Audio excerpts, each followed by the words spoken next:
everybody, it is Romania Black, and it's my lucky number 8, episode 8 of season 2 of Chihayafuru, technically episode 33, and yeah, so we're at the finals at Nationals already, imagine that. Crazy times. I only have 2 comments that I want to go over with you. One is for Furunoda. Furunoda has the poem for season 2, episode 5 down here, saying the poem of the day in episode 5 was "Be as dear now. Those were the good old days." Poem 100, the last poem, is written by Emperor Juntoku, the 84th Emperor of Japan. His father led the famous Jokyu disturbance, a last-ditch effort to take power back from the samurai in 1221. Both father and son were exiled, but to different islands until their respective deaths. Mosto translates the poem as "The hundredfold palace, even in the shinobu grass, on its old eaves, I find a past for which I long yet evermore." The poem was apparently composed in 1216, 5 years before the war, recalling the glory days of the imperial court before the downfall in the late 12th century. Mostow points out that it stands in stark contrast to the bright and optimistic poetry in the early Hyakunin Isshu, written 400 years earlier. The word momoshiki, the first in the poem, is borrowed from an earlier poem in the Man-yoshu, where the poem describes how people in the palace were decorating their hair with plum blossoms they've collected, and playfully suggests that life at the palace is well and carefree. Juntoku reverses the usage. The word to capture the court is no longer vibrant, a relic of time gone by now. Also, even the phrase momoshiki is really interesting. Professor Mosto translates this as the hundredfold palace, which is a good translation as any in English, but the kanji, Chinese characters, are 100 something laid out, but alternatively, the characters mean 100 stones castle. Both meanings refer to the imperial palace or kyuchu in Japanese, so either character is valid. The first word refers to 100 mats laid out for sitting, or for people attending the court, while the latter means 100 stones, implying a palace with firm foundations. It's interesting that this is the last poem too, as the word refers to 100 stones or mats in regal context, the 100 poems also being a foundation of poetry and history that has survived through time. In relation to this episode, it refers to the timeless feeling that Miyauchi sensei describes when she talks about Karuta, especially given the episode title, "Be as dear now, those were the good old days." Oh, I love that. Yes. So that's awesome. I love the concept of the 100th poem cementing the foundation of Japanese poetry with these 100 poems. That's amazing. Love that. So thank you, Furunoda. Thank you for finding that translation for episode 5's poem. Alexander Q for season 2, episode 6 says, "I adored the fact that Taichi ended up taking charge of his luck of the draw match and imposing such stress and pressure over Retro-kun that he forced him to make a mistake and took the match like that. Taichi should take more advantage of this, especially since we had that one scene at the end of the game against Hiroshi's team where Hiroshi himself mentioned that Taichi having memorized every card that has been played is creepy, aka intimidating as heck." Yeah, Taichi is the pretty boy, but if he played up the creepiness, he could be unstoppable. If he would lean into him being kind of creepy with the fact that he's memorized all these poems, he could intimidate his opponents pretty easily, and he showed that with Retro-kun, so I'm like, Taichi, go off, go off. All the begrudging and admiration that Sumire has been having of Chihaya as of late has certainly got my shipping radar and heart interested, even though I very much think they would be a crack ship for me. I mean, Sumire is very, likened to Taichi, and what better way to have Sumire relate to Taichi as to have an unrequited love for Chihaya? Why not? But yeah, I'm all shipping is valid. I'm here for it. Y'all are not gonna make me mad.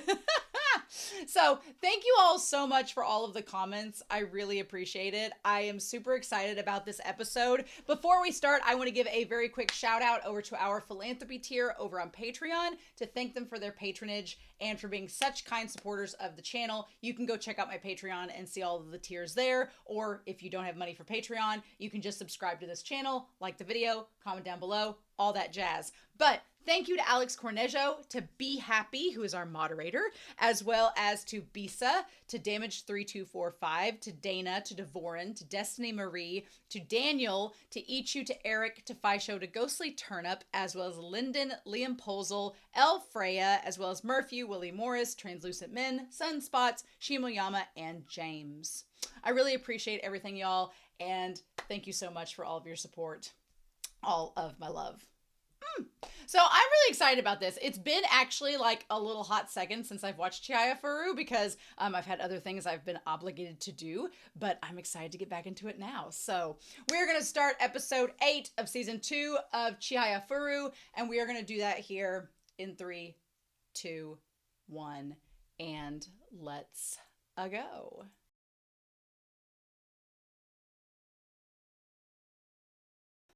This was such a good episode to start off nationals, but I was like, man, what a pretty well-rounded episode. How are we going to end this? Is it just going to end like standard fare? And then they not only show us that Arata's showing up, he lied. He is capable of lying. But also Shinobu is stalking him. And does he know why? Does he know why she's stalking him? I guess we'll find out next episode. We better find out next episode. I'm going to wait for the comments, but then I'm going to dive right into it because I have to know. So, anyway, I am super excited about Nationals this second go around, especially after this match, because, you know, when you watch sports anime and when you watch like a series in general, it's like the very first season, you know there's going to be hiccups. You know that it's a learning curve. You know they're probably not going to win nationals in that first round. And it's like you just are waiting for them to lose. Kind of, in a way. You want them to win. You want them to keep going. But in the back of your mind, you're like, they're probably not going to make that. So I thought this episode was a really good set to show us, the audience, that no, Chihaya and her crew, they're still making some mistakes. They're still like getting a little bit intimidated, especially Scuba. We'll talk about Scuba. But they are a lot more seasoned. They are a lot more prepared. They know what they need to do going into this. The whole thing with Tsutomu, I was like, it took a second for it to sink in. And then I was like, oh my gosh, that's what he's doing. And my mind was like, oh, this is so different than last year. And I want to talk with you all about it. But it's so much better already with the steps they're taking to prepare. I'm super excited about that. So yeah, should be a fun time. So they start out, set everything up, get ready for the championship. Should be a good round. And she's like, we'll win every match. And I'm like, Chihaya, don't jinx this. I was like, Tsutomu, don't jinx this. Chihaya, don't jinx this. Taichi, don't jinx this. Nobody jinxed anything. So the episode's called Which Shines Over Mount Mikasa, which I'm sure that we'll get a nice translation of at some point. But as we're starting out, we immediately cut to Chihaya covered in head to toe with the cooling strips. The salon pass is like fragrant in the air. And I like that Chihaya is like, oh no, I am a different beast this time around. I know what's coming. And Chihaya, as someone that has been a competitor in a public speaking event that's similar to Karuta, kind of in the sense of the same vibes and tensions that arise, I feel are the same in competitive speeches there with Karuta, which is why I really like this show, because I can relate a lot to it. But the vibes that Chihaya has when she's like, no, this is my second time around. I know what I'm doing. I was like, yes, once you've gone to a tournament and you've seen how it functions, and once especially you've been to a national tournament, you see how it functions, you're like, oh, I know what I need to do. And usually like it clicks, right? So I like that Chihaya is like, I don't need these. I'm going to be fine. I'm not wearing the robes I wore last year. It's going to be okay. I'm not wearing a hakama. It's going to be all right. It's our second national championship. What kind of matches will we play? And how strong are the other teams? That's the question. I'm really excited because I feel like we're going to face new teams that we've not faced before. I'm going to be really curious if we get a rematch with Retro Coon's team, or if Retro Coon's team is going to get taken out by like the champion team that come in with like the giant Mount Fuji shirts. I'm like, maybe they'll get taken out by them, and then Chihaya's team has to face them in the final or something. That, I feel like they're going to be like final boss. I feel like the one team that has the girl that faced Yumi, Megumu, I feel like they're going to be in the mix, but then I feel like the other team's going to be the final. But I could be wrong. Chihaya surprises us all the time. You can't really truly predict what's going to happen.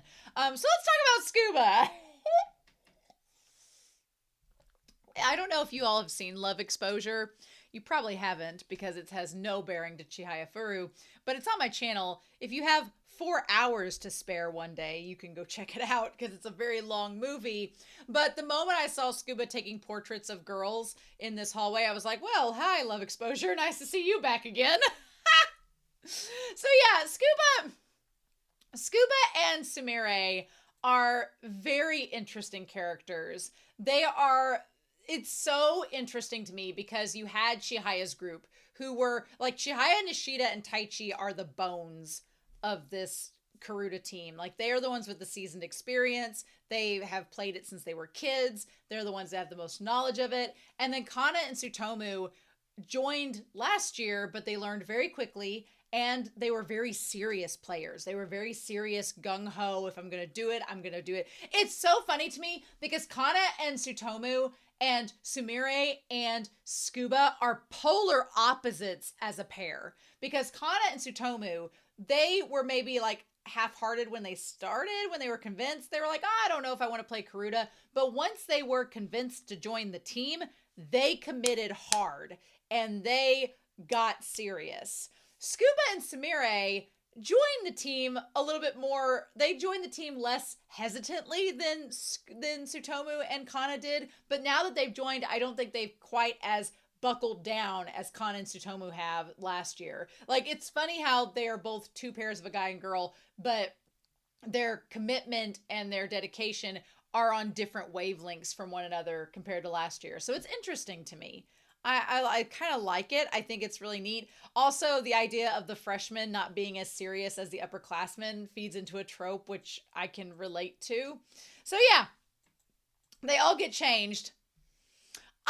When the moment Nishida pulled out the shirts that his sister made, and I saw the 2 dots, at first, for some reason, I thought the 2 dots looked like a domino. And then for some reason, my brain went to, I bet those shirts were made for Retro Coon's team. I don't know why I thought that, but I was like, maybe Nishida's wrong and the sister made them for Retro Coon and their team and he got them on accident. But then when they zoomed in and it said second place winners, I was like, oh, okay. And he's like, how dare my sister? And she's like, what did you expect? Ha ha ha. My God, I love her. She's great. So they decided just to wear their old shirts, which I like Chihaya's optimism. She's like, we're familiar with this. Won't slow us down. We'll be more comfortable in it. So yeah, fair enough. He's like, my brothers are waiting at home, so send me these poor... I like that Scuba took 3 selfies of himself to send to his 3 brothers. Like he sent one to each one individually. That's super cute. I'm assuming that's what he did. But then he's like, I'm a starter at Nationals, of course. Your brother's going to knock him out. And she's like, why would you be a starting member? I like this moment where Taichi looked back to him because when Sumire walks away, you know, Scuba was all joking and everything about the brothers and being the starter, but he gets a little bit more serious in that moment. And he's like, I gave up second verse Karuta to focus on mainstream since spring. And I've learned a lot and I want to show my skill and become a regular. He's going about it the wrong way by trying to change the order, you know, underhandedly again. But I like that Taichi looks over at him like I feel like Taichi maybe in that moment saw a little bit of himself in Scuba and saw that Scuba wants to prove himself and Taichi understands what that feels like. So I really, really like that. But they did the lineups and Tsutomu stood... you could see Tsutomu standing in the back while everybody else looks at the lineup because Tsutomu already knew what was going to happen. And he's like, the group stage matchups were drawn yesterday. So Kamino and I already came up with the order for the first round. And he's like, well, why isn't Kamino senpai a starter? And he's like, okay, Tsutomu just mega mind blew me away in this moment, in this scene. I freaking love Tsutomu for this. He's like, a month has passed since the regional in Tokyo. You've worked really hard. He's like, in terms of skill, you're even with me. Our goal is to become #1 in Japan. I love Tsutomu stepping up and taking this role. He's like, well, the 2 rounds in the group stage are taking place. I'm going to scout the other the other teams to prepare for the championship brackets. You just have to get us past. So we got 2 rounds. I didn't bring Whiteboard Kun out because I didn't think we were getting into too many technical things. but we have 2 rounds we gotta get past. We've gotten through one. Now we gotta get through the next round, and then we'll get into the elimination brackets. Like, we'll get into the championship ones. So Tsutomu is like, look, here's what's gonna happen. You all are gonna play these first 2 rounds. Meanwhile, Sumire and I are gonna go scout the other teams that are, up and up that we may have to face. We already know about Retro-kun's team, so we don't have to worry about them. But these other teams that might, be in the OP and might be in the plot, we might want to go check them out. So I really like that. I really like that. And it's so different than last year, because last year they only had 5 members. So there was nobody to scout for them. So they really just were walking in blind and saying, well, hope the next team we face doesn't have any crazy people we should know about. And now it's so fun and so smart, because Tsutomu's like, look, Sumire's good at observing. She's a gossip. She sees the tea. She knows what's up. I'll have her take her cute little notebook, and we're going to go scout out people. I love it. I love that she brought a little notebook too. He's like, I need Hanano to help me scout. She's like, oh, well, I just happen to have this. And they're like, you guys got this. And I love that Scuba's so moved that he gets to actually, compete in these first rounds after putting in this hard work. Could I accept that someone... I love Chihaya is, as they run off, she's like, could I do what he did?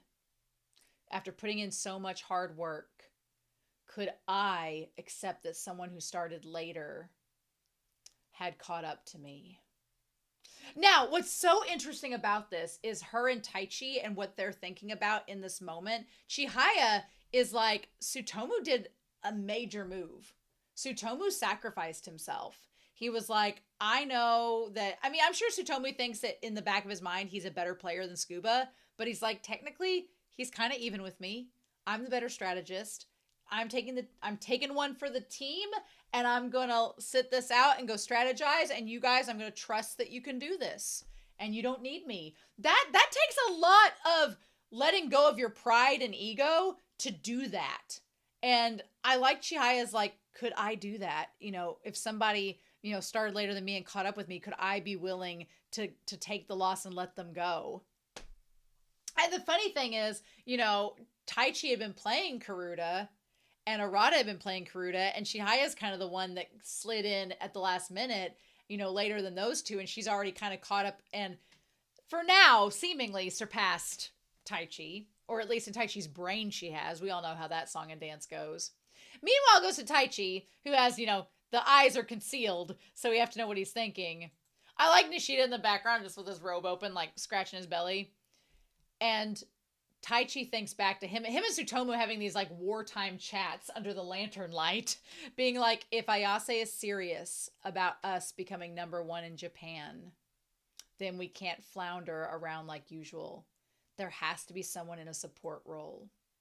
I like that Chihaya, she's thinking of the amount of control of your ego it took for Tsutomu to be able to do that.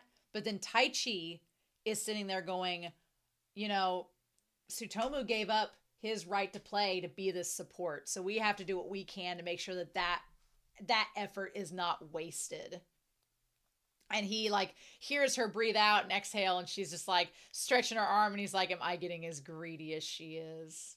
Because yeah, Kana, she wants to win. She like, you can see her being like, all right, let's go. I like Nishida. I like Nishida as a role model for Scuba. Nishida can be a little hard-headed sometimes. We know this from season 1. But I kind of like Nishida's taking Scuba under his wing. It's really cool. They're both like smacking their cheeks, getting themselves prepped. Looking like a bunch of ducks. And so, meanwhile, they're figuring out what to do. And Taichi's like, okay, let's go. So Retro-kun, he shows up and he's like, are you ready? He's like, this team match, you guys shouldn't be worried about that. Aren't you more worried about making it to Class A tomorrow in the individual matches? Because yeah, you can bump up ranks at this tournament. And Taichi, he's like, you know what? I don't care if I lose or win a match tomorrow. We're going to win every match today. He's like, I want to win with us as a team. And I like it. And they're like, I think we're matched up with a school from Chiba. And he's like, it's a strange feeling. Have I been infected by Chihaya's greed? I want us to become number one in Japan together. What I like about it is it's not just him wanting them to be number one as a team. It's not just them being greedy and wanting to win all the matches, because there is that. But it's the fact that he's like, I want us to win together. I want us to win as a team. And I'm like, old Taichi from early last season would not be thinking that. Taichi from season 1 would be thinking about the individuals match and would not be caring about this match at all. Honestly, he wouldn't be. He's come a long way. And I feel like Chihaya has kind of shown him the power of, playing Karuta together and how it improves not only yourself, but everyone else around you in different ways. I feel for this woman that is putting up the postings for the individual matches, because if you've ever been to a speech competition, when I was competing, now they do it on your phone. It's not as dramatic as it used to be. When I was competing, they would post it up on the walls, and as people would just hover around being like trying to figure out who's playing, who's facing who, and what rounds and what round, everybody would try to figure that out. And now, it's not as big of a big deal, but I feel for her. And they're like, we're playing Chiba International School of Information Sciences. So the 5 people on this team are Nappa Paya Karun. I'm assuming that Nappa is the one that faced, I don't know for sure if Nappa is the one that faced Scuba. I'm assuming Rachel Port. I'm assuming Rachel's the blonde. Yeah, Rachel's the blonde. Anthony Sorb. Bak Gyeongseo. Gyeongseo, is that Korean? I'm gonna look up. Is Gyeongseo, is that Korean? I think it is Korean. Yeah, Gyeongsong. That's a Korean name. Okay, so Bak Gyeongseo, he must have been the one. And then there's Matt Rowan and Anthony Sorb. Ooh, I don't know. I don't know if Gyeongseo is the one that was next to Nappa. And I don't know if Anthony's the blonde or if Matt's the blonde. Let's look up. I don't want to get spoiled, but Matt Rowan, Chihaya. Oh, damn, no, Matt, I'm wrong. Matt is the one that was facing Scuba. Okay, so we're going in the right order here. So now, oh man, look at me being wrong. So Matt is the one facing them. Which one? Nappa is the one that was on the end against Nishida. Interesting. So Nappa, what did they say who Nappa was? I just want to know real quick. They don't have anything about Nappa. They don't say anything. Okay. Interesting. Well, I was wrong. Horrifically wrong. And then Rachel, we know that. So I want to know who Anthony Sorb. I want to know which one's the blonde. I think it's Anthony. Anthony Sorb. Which one? Tell me who. Okay, Anthony is the blonde. There we go. Anthony's the blonde. So then Rachel, Matt is the one facing Scuba. And then Nappa was the one facing Nishida. So Bak, I was right about Bak. Bak is the one with the dark hair. Okay, I had Nappa and Matt confused. Okay, cool. There we go. So the team, I like the big in English, wow! It felt like the very generic sound effect you see in a bunch of YouTube videos. Wow! It's like up there. Love it. Oh, man. Oh, their faces are so good when they're just like, oh my gosh. And, Miyano Mamoru knows English, so of course they have him speak of everybody. Also want to shout out to the Yuri moment between, Sumire is having her sexual awakening every episode of this season, where her and Megumu, lock eyes. Megumu's super cute. Am I a little bit weirded out by the 3 cameramen that are taking her picture creepily? They look like the 3 guys from Revolutionary Girl Utena. Am I a little weirded out by them? Yes. But does she, say she wants to throw them into an incinerator and that makes it every bit better? Yes. Also yes. So, she seems interesting.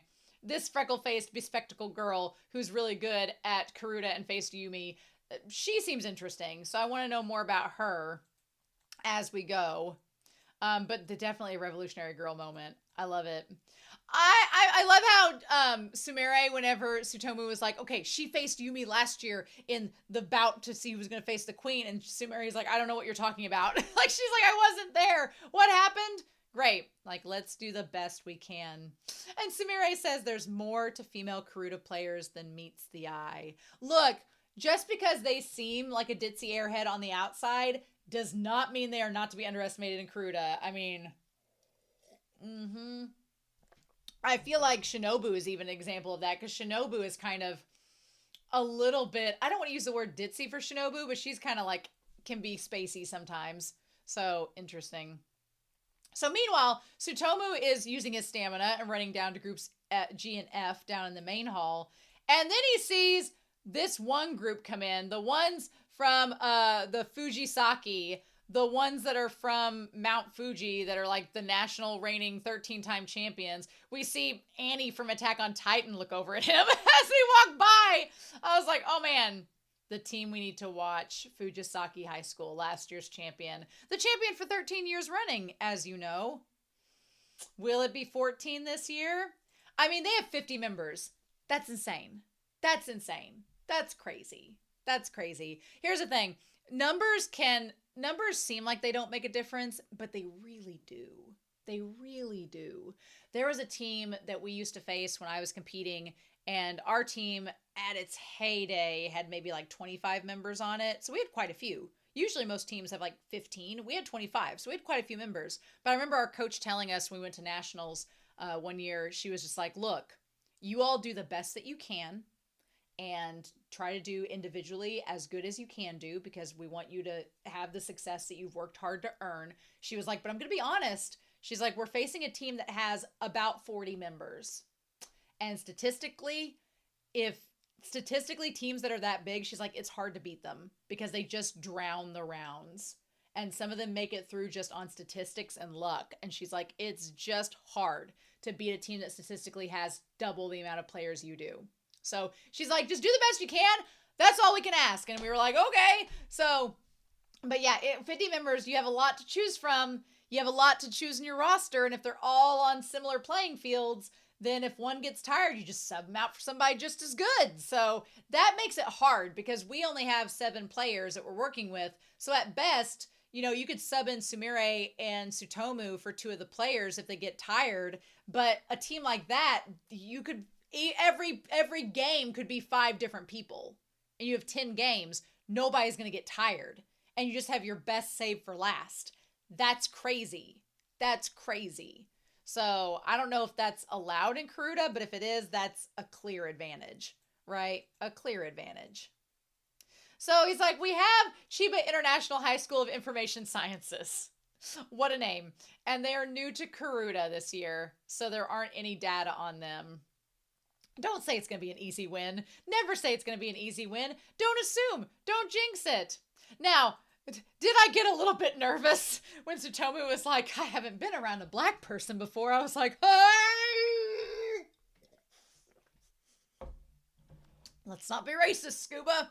But also, here I am thinking his name was Nappa and he was Matt. So what right do I have to talk about anything?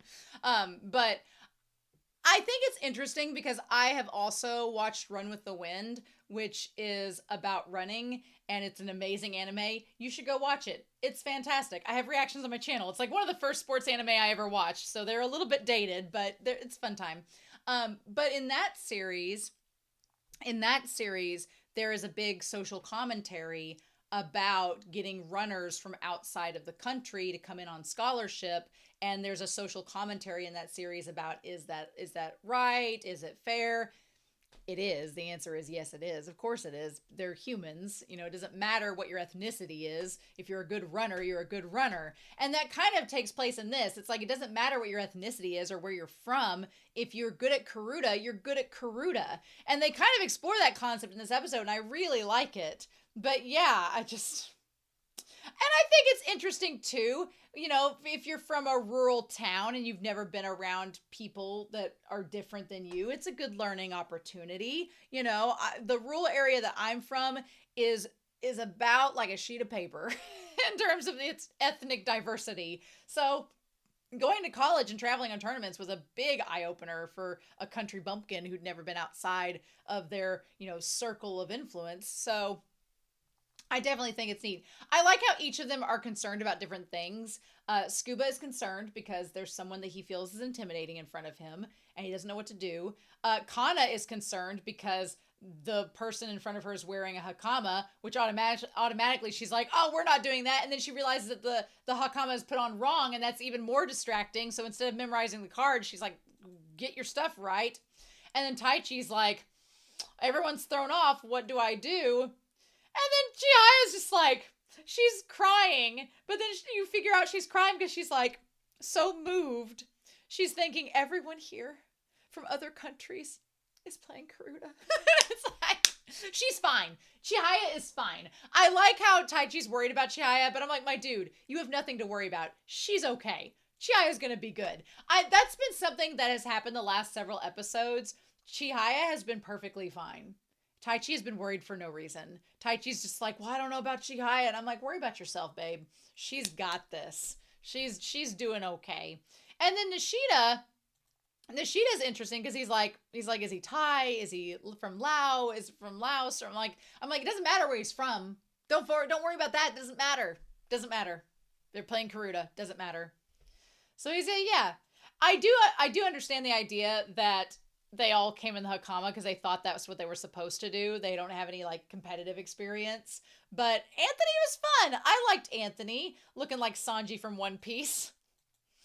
I just love it. And I'm like, Taichi, you should not be worried about Chihaya. You should be worried about Anthony stealing Chihaya from you. Because she's like, you love Karuta too? And he's like, I love Karuta. And she's like, me too. Taichi, you should be worried about these people being Karuta sexual, not whether they're, not focused. And so, of course, Miyano Mamoru can speak English, so they use his actor in this moment to speak back to them. They're like, oh, man. I think it's worth noting that just like a lot with Karuta is that you can't judge people by their appearances. Like, people assume Chihaya is a certain way. We went through how many episodes last season where everybody was like, Chihaya, this girl playing me against Karuta, and then they were proven otherwise. We had the whole thing with Megumu already in this episode. But also I like that we see that you cannot judge these characters from Chiba just because they don't look Japanese. They grew up in Japan, so they can speak Japanese. And it's like, you can't judge them based on their appearance and their skill set, right? So I like that. I am glad that they all were from Japan, though, because that way it did ease the tension for our team. And they're like, let's have a good match. And she's like, they all love Karuta. I also like this idea of the film, like the media company, like the media station filming the Chiba match because they wanted to air it back home. And I love that Empress was standing there too. When Empress looked over and you saw the little word bubble that was like, finish them. I was like, yes! I was like, that's right. That Empress, I love her. I love that she's just like, get it over with. So yeah. And then they notice just like little things. She's like, wow, you guys are doing things that we did last season. And you're doing things that are like beginner stage. And it was a great match to show how much our team has grown and to make them self-aware of their own growth. Because sometimes you don't see it. Sometimes you're like, oh, I've worked all this time. I know I've gotten stronger. But sometimes you need a comparison to make that more known. And being able to face them who are very much beginners and to see how much they've grown was, I think, a good morale boost for them all. And also to make them realize that, they got this. It's going to be all right. Oh, he's like, I can't beat him. Oh, I'm like, poor Scuba. I'm like, Scuba, don't judge people. And Nishida, don't you judge. These two, of course, they're paired up together. I'm like, boys, stop judging people. Don't. Oh, man. Now, Nishida asks if he's from Vietnam, Thailand, or Laos. I'm like, he is Nappa from Chihaya. What is Paya Quaroon? I want to see where that is from. Where is that name from? I want to see name origin. I need to find these things out. Oh man. I just want to know. Tell me, please. It says India. So we're going to say India. I don't know if that's correct. It doesn't matter, but I was curious. But yeah, I like that Nishida is like, they're just a bunch of Karuta lovers, which Chihaya is like sold. But I like during this match that Nishida was like, man, I wish I could teach them. I wish I could show them, how to do something, in a different way that would be more effective. And Chihaya is like, yeah, I love that they love Karuta as much as I love Karuta, but we want them to, it's like they actively were wanting their opponents to do well as they were facing them. And that was really awesome. I thought that was such a good moment. Well, Scuba was fighting for his life out there, but he really didn't need to be. It was perfectly fine. But yeah, I actually liked this team a lot. I think that it was a very realistic opponent to have, but it also was a nice way to gauge like how much their team has changed in a year. It was great. And so yeah, and then also it allowed that team to kind of see, how Chihaya and the others play. So that was really good too. I also liked Anthony's kind of like his little sudden backstory that he got, where we saw that he was like, I want to fit in with the people in Japan, so I'm going to learn Karuta, and that's going to help. And then he finally learned Karuta, and then all of a sudden the Japanese guys didn't want to hang out with him. And it's like, of course, damned if you do, damned if you don't. But he ended up discovering the game and loving it and just kept playing for himself. I love it. I feel like Chihaya would relate. I'm like, Taichi, you need to watch it because Anthony might come in and try to swoop up and take Chihaya. You need to watch it. But yeah, and then even the one girl, Rachel, her and Kana have this like moment together. It was so sweet where they both like the same romance poems. It was adorable. Scuba keeps fighting for his life against Matt. Matt was so sweet though. Matt was adorable. I hope Matt shows up again in the future. He was really kind. I loved him. And then Nishida is like, this player, Nappa, has good sense and his hearing is superb. They use whatever form they want. They're all playing 100 Poets in their own way. I love it. I love that they, as they're facing the Chiba team, they realize that, we are so focused on X, Y, and Z, but this team's out here just doing what they feel like. And how free is that? And then Chihaya like motivates everybody to like give it their all. It was so good. I loved it. And then I like the one guy by the cameraman for Chiba. He like slowly started to lean in as the match was going, talking about how Chihaya's team was in perfect unison, how they were all like just in it at the same time, and how beautiful the Karuta looked. And it's like the best kind of Karuta is beautiful Karuta. I was like, yes. It was great. This is the product of our love of Karuta. Anthony was won over. Anthony was swooning. Don't think he wasn't. And then as they're like talking about, like, I felt for the Chiba team because they were really sad. For a hot second, I wondered if this match was going to carry over into the next episode, but no, we had to have that end thing with Shinobu and Arata to finish up the episode. Of course we did. But yeah, he's like, I suppose we were put in our place. And then they look over and they see the board. And I love that the board, when they look over and see it, they are all writing in English on the board saying, I love say, we want to play a game with you. I love Taichi's trying to show Chihaya how to write it in English. That's super cute. And Scuba's distracting the woman. She's like, hey, don't erase the stuff on the board. And he's like, it's fine. Just wait a minute. And I love that Hana's saying, as for me, the following wearing that comment, like she's going to try to correct them on what to do. That's so cute. I love that. And they're like, Karuta's fun, but competitive Karuta is amazing. We were shown how a good team can play competitive Karuta. We'll do our best to improve Karuta at our school and improve ourselves. And I love Taichi as the focus at the end there because of all people that needs to know about how Karuta is so helpful in improving themselves, Taichi should be the focus of that. Like, Chihaya already knows, but says we want to play a game with you again. But Chihaya knows, but Taichi needs to know too. Okay, so then Arata, I like that Arata has an uncle that we're just meeting now for the first time.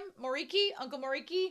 He's like, let me know when you're done watching your friends play. And he's like, okay, good to know. Which I wonder if his uncle lives there where the match is, and that's why he's able to go, because he can stay with his uncle, because he's poor. His family got no money for a hotel. And he's like, are you going to come tomorrow? And he's like, oh, I'll show up in a couple days. And he's like, I was lying. I was like, oh, Arata being sneaky. But Arata's not the only one that's sneaky. No, now we have Shinobu. I'm going to go watch Chihaya and Taichi after I pay my respects. And then, like, the freaking ring, like the grudge coming up from behind him is freaking Shinobu. Like, what the fudge, girl? That's not creepy at all. And he's like, can I help you, ma'am? Can I help you? I like that Arata's like, I did not consent for this. And she's like, your consent. She looked like younger Toguro there. She was like, your consent is not needed. And I was like, girl, yes, it is. Do not touch people without them saying it's okay. Like, I would be just, I'd be creeped out if somebody came up behind me and just did that. I'd be like, stop. So, this was a great episode. I loved this. This is a wonderful first episode. They've won one match. Now they just have to win the next one. But here's the thing. They have to win the next match, and Arata's going to show up. And I'm like, Arata, do not jinx this for them. Do not throw them off.